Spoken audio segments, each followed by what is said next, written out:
శేషాద్రిపై సంతతి కొరకై అహోరాత్రములు తపస్సు చేసే వానర కేసరి కేసరి కుల సతి కడుపు పట్టగా జనించినాడొక అసమాన బలోద్ధతుడు సంయుతుడు అంజనాసుతుడు పవననందనుడు.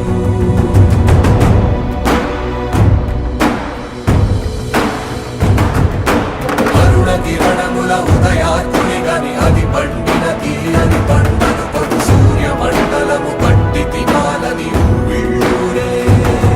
తన దేహం నాటున రవి మరుగై జగము చీకటై పోనా.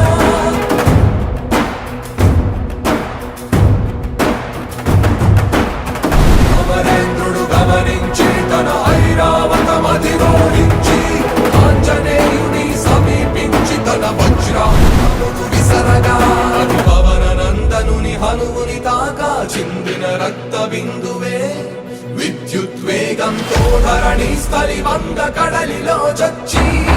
వంద కడలి అట్టడుగున గల శ్రీరంగ శుద్ధి గర్భము చేరియట